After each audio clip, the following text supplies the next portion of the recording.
जय श्री राम दोस्तों, हर हर महादेव। हम मंजू मिश्रा अपने यूट्यूब चैनल पे आप सबका स्वागत की आशा करे थे कि आप सब बहुत अच्छा हुई हैं, स्वस्थ हुई हैं, मस्त हुई हैं।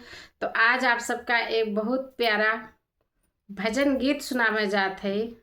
कृष्ण भगवान और सुदामा जी के बहुत प्यारा गीत बाटे। आप सब यह गीत का लास्ट तक जरूर सुनिए और एक प्यारा सा कमेंट करके जरूर बताइए। सब भैया बहनन से हाथ जोड़ के विनती बाटे, एक लाइक एक कमेंट के पैसा ना लागत, तो प्लीज आप सब एक लाइक एक कमेंट जरूर करिए और गीत का फुल वॉच करिए। जय श्री राम, हर हर महादेव।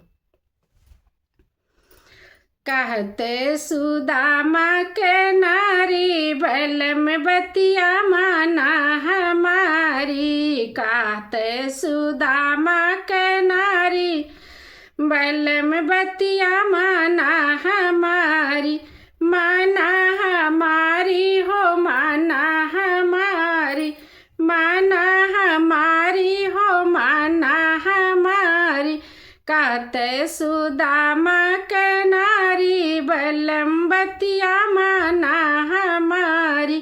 कहते सुदामा के नारी बलम बतिया माना हमारी।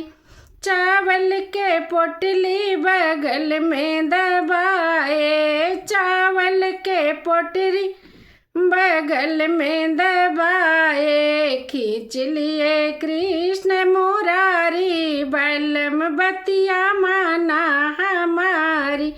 खींच लिए कृष्ण मुरारी बलम बतिया माना हमारी।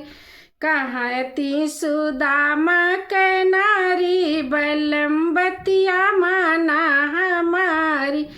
कहते सुदामा के नारी बलम बतिया माना हमारी।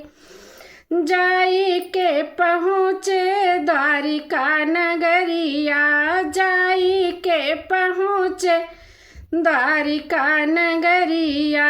जहाँ बसे गिरधारी बलम बतिया माना हमारी। जहाँ बसे गिरधारी बलम बतिया माना हमारी। कहते सुदामा की नारी बलम बतिया माना हमारी। कहते सुदामा की नारी बलम बतिया माना हमारी।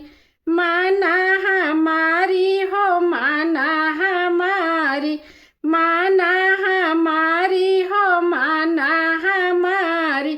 कहते सुदामा की नारी बलम बतिया माना हमारी। कहते सुदामा की नारी बलम बतिया माना हमारी। पानी परात के हाथ ना लगा में, पानी परात के हाथ ना लगा में। असवन से पौआ पखारी बलम बतिया माना हमारी। असवन से पौआ पखारी बलम बतिया माना हमारी। कहते सुदामा की नारी बलम बतिया माना हमारी। कहते सुदामा की नारी बलम बतिया माना हमारी।